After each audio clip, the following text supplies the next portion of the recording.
Vatican released on October the 4th, the feast of Saint Francis of Assisi, Pope Francis's apostolic exhortation titled Laudate Deum, addressing climate change.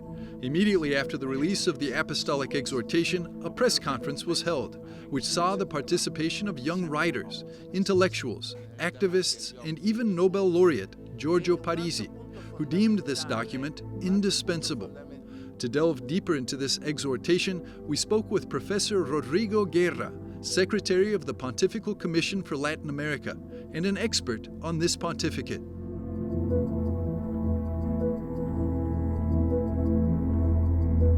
Bueno, ¿cómo interpreta el Papa Francisco la conexión entre el cambio climático? Well, how does Pope Francis interpret the connection between climate change and the damage that our human actions by human responsibility are causing to everything related to the environment? Que tienen que ver con el medio ambiente. Sí, desde que se preparaba Laudato Si, el Papa Francisco se le dio a conocer.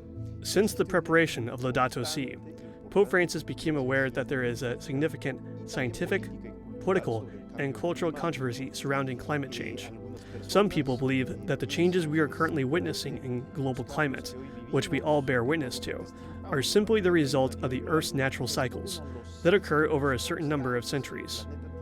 Therefore, they argue that we should not attribute this enormous climatic transformation to pollution or human intervention. A la intervención humana, este tipo de transformación climática tan enorme.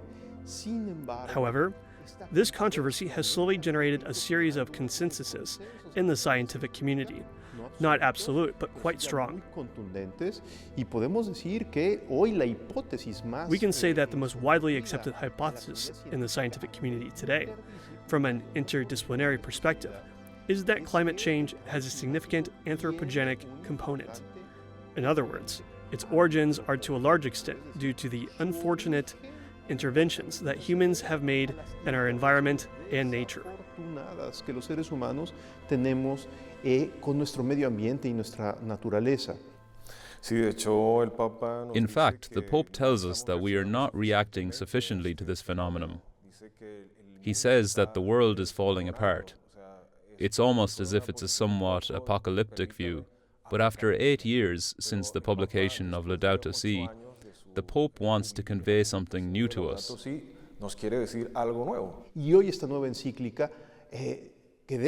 today, this new encyclical, which should be interpreted in light of what was already said in Laudato Si, essentially tells us that the future that seemed distant is becoming our nearest present. Why? Because environmental deterioration trends indicate that the Earth may soon enter a global systemic crisis, and we need global actions without exception. Globales, sin excepción, con un solo país. With just one country, for example, neglecting the emission of greenhouse gases, we cannot truly correct the global phenomenon. We all have to act synergetically and cooperatively.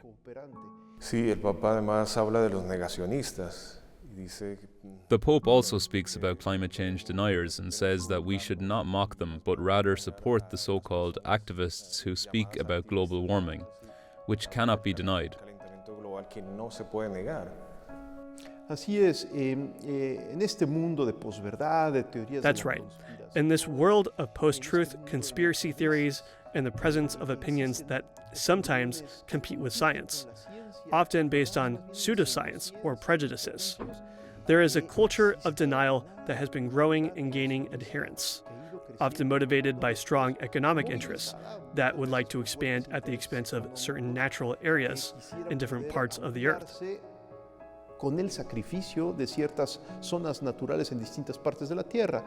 El Papa Francisco, consciente de que Pope Francis, aware that there are groups that discourage information simply to expand their business interests, make strong statements about the denial of the anthropogenic origin of climate change. El negacionismo sobre el origen antropogénico del cambio climático. We need to open our eyes, not just from a naive standpoint, but by paying attention to the best science of our time. La mejor ciencia de nuestro tiempo.